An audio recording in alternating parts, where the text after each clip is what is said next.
வணக்கம். நான் டாக்டர் ராமநாதன் அர்ச்சனா. இன்றைக்கு வெள்ளிக்கிழமை 2025ஆம் ஆண்டு பிப்ரவரி மாதம் 14ஆம் தேதி. அந்த வலம்புரி சம்பவம் உங்களுக்கு தெரியும். ஸோ அதில் என்ன அப்டேட், என்ன நடந்தது, ஏன் பிடிச்சி அரெஸ்ட் பண்ணல என்று பேர் கவலைப்பட்டு கொண்டிருக்கணும். ஸோ என்னுடைய கவலைப்பட்டு கொண்டிருக்கிற என்னுடைய ஃபேன்ஸுக்காண்டி, அதாவது என்ன அரெஸ்ட் பண்ணல என்று சொல்லி கவலைப்பட்டு கொண்டிருக்கிறார்களே சொல்கிறேன். இன்றைய தினம் பாராளுமன்றம் போய்விட்டு போலீஸாரிடம் நான் சொல்லியிருந்தேன், நான் திருப்பி யாழ்ப்பாணம் வருவேன், நான் அந்த வழக்கு சம்பந்தமாக நேரடியாக வருவேன், அரெஸ்ட் பண்ணுறேன்டா கால் பண்ண சொன்னான்.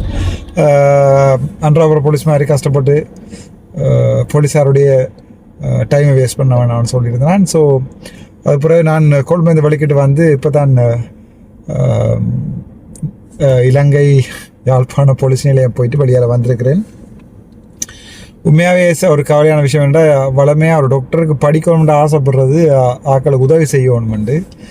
ஆனால் அந்த தம்பி வந்திருந்தவர், நான் கதைச்சேன், கௌஷல்யா கதைச்சது என்ன நடந்தது என்றால், நாங்கள் போய் இருந்தால் பிறகு ஏஎஸ்பி ஒரு ஆள் எங்கள் 2 பேரையும் இன்கொயரி பண்ணினவர்.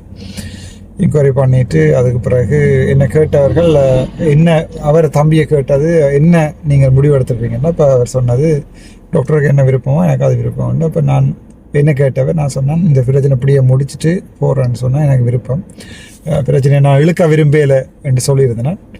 ஸோ அதன் அடிப்படையில் நாங்கள் எங்களுடைய வழக்கை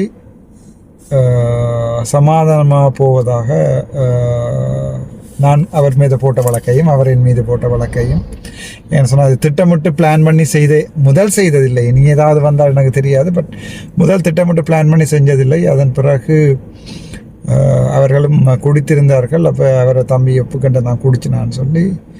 ஸோ அந்த இப்போ பிரச்சனை ஆனால் அந்த தாடி, கருப்பு தாடி, ஸோ அவருக்கு செய்ய வேண்டிய சட்ட நடவடிக்கைகள் எடுக்கப்படும். ஆனால் அந்த பையன் ஒரு கார் டிரைவர், அதாவது அவன் இவருடைய கார் டிரைவ் பண்ணுறவன். அப்போ அவனோட காய்ச்சினான் நான்.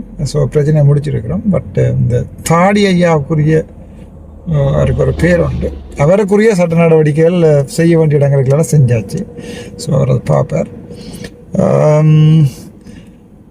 அது தவிர எனக்கு சரியான கவலையாக இருந்தது என்னென்றால், அந்த நெத்தியை பார்க்கல காயம் மட்டும் ஸ்டிச் பண்ணியிருந்தேன். இப்போ அவன் என்னோட கேட்டவன், அண்ணா இது வெட்ட எவ்வளோ நாள் செல்லும், இது இப்படியே நைலான் போட்டு தான் ஸ்டிச் பண்ணியிருந்தேன்.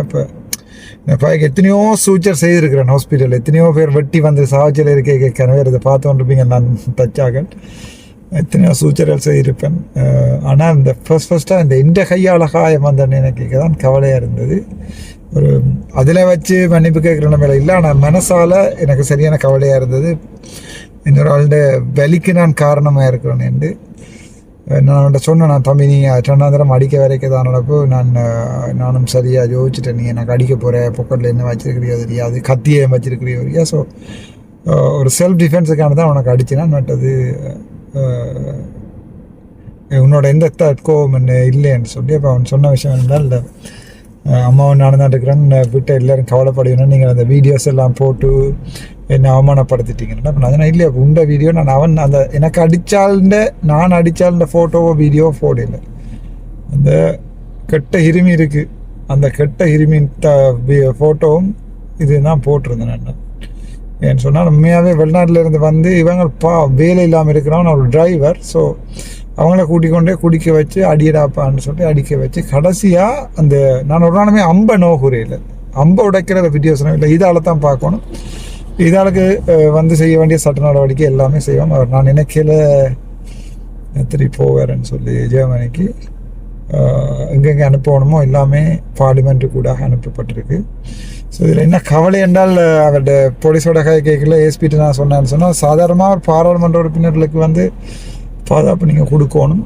ஆனால் நாங்கள் இப்போ பாராளுமன்ற உறுப்பினர் அடித்து போட்டாருன்னு இந்த வழக்கை செய்கிறோம்.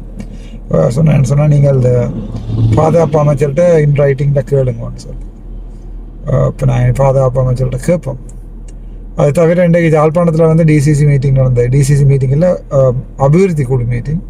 ஸோ அதுக்கு முன்னால் போய் நான் பண்ண முடியாது, பார்லிமெண்ட் போன முடியும். அந்த ஒரு சேம் டைமில் அதில் வச்சிருக்கிறது எனக்கென்றால் அவ்வளோ நல்லா படையில பார்லிமெண்ட்டுக்கும் போகணும், இங்கேயும் இதுக்கு வேற ஒன்று பண்ணார். ஸோ எனிவே மற்றது என்னுடைய அந்த தனிப்பட்ட பிரேரணை அது வந்து ப்ரிவிலேஜ் கமிட்டிக்கு போடப்பட்டிருக்கிறது. அந்த போலீஸார் மறைத்து பிரச்சனைப்பட்டது ப்ரிவிலேஜ் கமிட்டிக்கு போடப்பட்டிருக்கிறது. சில கவலையோடு தான் இந்த வீடியோ போடுறேன்றால் எனக்கு சரியான கவலையாக இருந்தது. நான் வாழ்க்கையில் அப்படி என்ன சொல்கிற ஒரு ஆளுக்கு இப்போ உங்களுக்கு தெரியும் சார்ஜரி வைத்தியசெல்லாம் வந்து எனக்கு அடிக்கைகளையும் பேசாமல் தான் இருந்தேன் நான். இது அந்த நேரம் கௌசல்யா அங்கே நின்றபடியாக ஒரு பொம்பளை பிள்ளைங்க மானத்தையும் காக்க தெரியாட்டி நாங்கள் அது பிறகு தூக்கு போட்டு சாகலாம் நினைக்கிறேன். என்ன அவ்வளோதான் எந்த கேன்சர் வேண்டாம். அவர் அவளையும் ஒரு ஆள் பேசி போட்டு போய்க்கல, தூசந்தாக காய்ச்சிட்டு போய்க்கல. அவர் அந்த தாடியாக இருக்கிற அவர்கிட்ட கதை, அவர் அவளை ட்ரீட் பண்ண விதம் அப்படிலாம் பார்க்கல எனக்கு சரியான கோபம் வந்தது. உண்மையாக நான் அந்த அம்புக்கு அடிச்சிட்டேன், தான் நடந்தது. இதாளுக்கு விட்டுட்டேன். ஸோ இன்னொரு சான்ஸ் கிடைக்கும் தானே பார்ப்போம். ஸோ அந்த வழக்கு முடிவடைஞ்சிருக்குது. வழக்கு வாபஸ் வாங்கப்பட்டிருக்கு. அவரும் வாபஸ் வாங்கியிருக்கேன், நானும் வாபஸ் வாங்கியிருக்கேன். இணக்கமாக போகிறோன்னு போட்டிருக்கோம். எனக்கும் அந்த தம்பியில் கோபம் ஒன்றும் இல்லை, அவனுக்கும் இல்லை கோபம் இருக்கான்னு நினைக்கிறேன். ஆனால் அவனுக்கு அது ஒரு என்ன சொல்கிறது, வீடியோக்கள் எல்லோரும் போட்டோ அவமானப்படுத்தி, நான் அவன்கிட்ட ஃபோட்டோவும் போடலை வீடியோவும் போடலை. பட் இனிமேல் அப்படியான விஷயம் நடக்கக்கூடாதுன்னு நினைக்கிறேன். ஸோ இது சம்மந்தமாக பார்லிமெண்ட்டில் காய்ப்போம். திரும்ப எங்கள்ட விஷயம் தான் பார்லிமெண்ட்டில் காய்க்கணும்னு யோசிக்க போறீங்க. ஸோ அதுக்காண்டு டைம் இருக்குது, கதைக்கிறது காய்ப்பேன். மற்றபடி நார்மலாக கதைக்கிற டைமுகளில் இந்த விஷயங்களை காய்ச்சி கொண்டிருக்க மாட்டேன். அப்படி கதைக்கிற ஆளும் இல்லை நான். பொதுமக்களோட விஷயம் அவ்வளோ இருக்குது. முக்கியமாக சாவச்சேரியில் ஆஃபீஸ் ஒன்று சுரப்போம். திறந்த பிறகு நாங்கள் அந்த விஷயத்தை பார்ப்போம். ஸோ பெரிய ஹொட்டை தலைப்புகளில் போட இதுக்கு வெயிட் பண்ணி கொண்டு இருந்தாக்கள் நீங்கள் சின்ன தலைப்பாக போட்டுக்கொள்ளுங்க, பிரச்சனை முடிஞ்சது. நன்றி, வணக்கம். டாக்டர் ராமநாதன். ரைட். இன்னொரு விஷயம் என்னென்றால் எல்லோரும் கேட்டது இவ்வளவு பிரச்சனைங்க அப்படி கூலாக இருக்கிறீங்கன்ட்டு ஒரு சின்ன விஷயம் ஒன்று சொல்கிறேன். உங்களோட வாழ்க்கையில் இதுவரை காலமும் கடந்து வந்த கஷ்டப்பட்ட நாட்கள் எல்லாத்தையும் யோசிச்சு பாருங்க. பிள்ளை பிறக்கிறது, கஷ்டப்பட்டது, இடம்பெயர்ந்தது, அம்மா அப்பா செத்தது, நீங்கள் இப்போ எக்ஸாம் ஃபெயில் ஆகினது, அந்த எல்லா கஷ்டமான அவ்வளவு எல்லாத்தையும் கடந்து வந்திருக்குன்னு அப்போ இதையும் கடந்து போகணும்னு கொடுக்கலாங்க. இந்த வழக்குகளோ இந்த பிரச்சனைகளோ இல்லாடி இவங்கள இது நான் பார்த்து நானுங்க தட்சணாமூர்த்தி ரஜீவன் பாராளுமன்ற உறுப்பினர் சொல்கிறார் 24 பேரும் 225 பேரில் 224 பேர் சரி ஒரு ஆள் தான் பிள்ளைண்டு. அந்த இதை சொல்கிறது மெடிக்கல் டேர்ம்ஸில் வந்து அந்த மனநோயாளிகளுக்கு வந்து சில மனநோயாளிகளுக்கு வந்து இன்சைட் என்று சொல்கிறது. அதாவது வந்து எனக்கு இப்போ மனநோய் இருக்குன்றது சில மனநோயாளிகள் வந்து விளங்கி கொள்ளுவினா. ஸோ அது வந்து அந்த இன்சைட் என்ற வேர்ட் பாய்க்கிறேன் என்னென்னா, நான் விடுற பிழை, இப்போ உதாரணத்துக்கு நான் ஒரு பிழையை விடுறேன்ன்றதை நான் உணர்ந்து கொள்ளணும். இப்போ சில கொலைகாரர் வந்து என்னென்னா தங்களுக்கு கோர்ஸ் ஆகிடுச்சோன்னா ஜஸ்ட் ஓமையா அப்போ எனக்கு இன்சைட் ஒன்று இருக்குது. இன்சைட்ன்றது நான் யாருன்றது விளங்கி கொள்கிறேன். ஸோ எங்களோட தட்சிணாமூர்த்தி ரஜீவன் வந்து தென்னை பற்றி ஒரு போஸ்ட் ஒன்று போட்டிருக்கார். 225 பேர் சரி, 224 பேர் ஓகே ஒரு ஆள் தான் என்றால் அது ஸ்க்ரீன்ஷாட் இதில் போடுறேன் என்றால் அந்த இன்சைட் என்றால் நான் சொன்னேன் டயக்னோஸாக போயிடும். அதெல்லாம் நான் சொல்ல விரும்பல. இன்சைட் என்றது முக்கியம். ஸோ சில மனநோயாளிகளுக்கு வந்து இன்சைட் இருக்கும், சில மனநோயாளிக்கு உதாரணத்துக்கு இப்போ சிசோஃப்ரினியா எடுத்து பார்த்தீங்கன்னு சொன்னால் சிசோஃப்ரினியாவில் பேஷண்ட் வந்து இந்த உலகத்திலேயே கூட சந்தோஷமாக இருக்கிறது யாருன்னு கேட்டால் கடவுளும் இல்லை. கடவுள் வந்து இப்போ எங்கள்ட சிவான்சர் படிப்பிக்க கேட்பார். கடவுள் வந்து ஒரு பெறமொண்டு கேட்குறார், பயங்கர பெரிய பணக்காரனாக வர போறியா ஒரு சிசோஃப்ரினியா பேஷண்டாக போக போறியான்ட்டு. ஸோ பெஸ்ட் ஆன்சர் வந்து சிசோஃப்ரினியா பேஷண்டாக போக போகிறோம். ஏனெண்டா சிசோஃப்ரினியா பேஷண்டாக போனால் எங்களை இருக்கிற சுற்றி இருக்கிற ஒரு நடக்கிறது என்னன்னு தெரியாது, சனம் என்ன திட்டுறது ஒன்றும் தெரியாது. நாங்கள் ஒரு வேறு உலகத்தில் வாழுவோம்.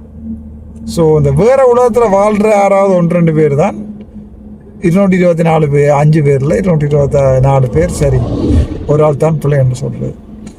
ஸோ ஏதோ பிரச்சனை இருக்கு போட்டால் நாங்கள் அதை பார்ப்போம், அது சம்மந்தம் ஆராய்வோம். என்ன அதை நேராக கதைக்கிறது தம்பி இருக்கும். நேர ஒரு விஷயத்தை கதைச்சி ஒரு ஆளை சேலஞ்ச் பண்ணி ஒரு அட்லீஸ்ட் பாராளுமன்றத்தில் ஒரு நாளாவது கதைக்கணும். தட்சிணாமூர்த்தி ரஜீவன்ட்டையும் லங்கோமரன்ட்டையும் பவானந்திர ஐயாட்டையும் நான் சொல்கிறேன் என்னென்றால் மக்கள்கிட்ட பிரச்சனை நீங்களும் பாராளுமன்றத்தில் கதைக்கலாம். தலையாடி பொம்மையாக இருக்கிறதுல பிரியோசனம் இல்லை. கத்திர தோட்டத்தை விரலியலை நாங்கள் வச்சிருக்கிறது காரணம் என்னென்றால் அது பயப்படுத்த மட்டும்தான். ஸோ வேறு ஒன்றும் இல்லை. இப்போ உங்களுக்கு தெரியும் கோம்பே மாநிலத்தில் வந்து போட்டு இடிக்கணும்னு சொல்லி போனீங்க, பார்த்துட்டீங்க, என்ன செஞ்சீங்க? ஃபோன் எடுத்து ஹலோ டாக்டர் காய்ச்சணும், வேறு என்ன செஞ்சீங்க? உங்களால் ஒன்றும் செய்யலை. ஏனெண்டா இப்போ தலையாட்டி பொம்மையில் தான் நாங்கள் வச்சுருக்கோம். நான் நினைக்கிறேன் இனி வார காலங்களில் தமிழ் மக்கள் சற்று சிந்திப்பார்கள், யாருக்கு போடுவோம், who is working for the people. மாகாண சபையும் இருக்குது, உள்ளூராட்சி சபை தேர்தலும் இருக்குது. உங்களுடைய பாதைகள், உங்களுடைய ரோட்டுகள் போடணும்னா நீங்கள் யாருக்கு போடுறீங்கன்றது முக்கியம். போட்டு முடிஞ்ச அப்புறம் ஒன்று இல்லை, முதல்ல ஒரு கல்வி தலைமை ஒன்று இருக்கணும், அப்புறம் செய்கிறதுக்கு ஒரு துணி ஒன்று இருக்கணும், அதுக்கப்புறம் ஒரு டெடிக்கேஷன் ஒன்று இருக்கணும். இதுகள் இருக்கிற ஆக்களுக்குத்தான் நீங்கள் உள்ளூராட்சி சபை தேர்தலையும் மாகாண சபை தேர்தலையும் போடும். உள்ளூராட்சி சபை தேர்தலை பொறுத்த வரைக்கும் ஒரு சாதாரணமாக ஓடவில் படித்த ஒரு கல்வி தகமையும் ஒரு டெடிக்கேஷனும் ஒரு நல்ல பேரும் உள்ள ஒரு ஆளை நீங்கள் தெரிவு செய்யுங்க. உங்களோட பிரதேசத்தில் ஒரு 500 பேர் சேர்ந்து உங்களோட ஏரியாவுக்கு ஒரு ஆளை போட போகிறீங்க. ஸோ அவர் தான் உங்களோட குப்பையில் ஆள்றதுக்கும் உங்களுடைய தண்ணி விஷய பிரச்சனைகளுக்கும் உங்களுடைய ரோட்டு பிரச்சனைகளுக்கும் எல்லாம் பார்ப்பேன். ஸோ அப்படியான விடயங்களில் சரியான அவதானமாக இருக்கணும். உள்ளூராட்சி சபை தேர்தலில் பொதுமக்களை நீ அலர்ட்டாக இருப்பினோம் நினைக்கிறேன். கத்திர தோட்டத்துகளுக்கு விரலியலுக்கு போடுறதால அரசியல் செய்யலாது, அதுக்கு ஏதாவது இருக்கணும். நன்றி, வணக்கம். டாக்டர் ராமநாதன்.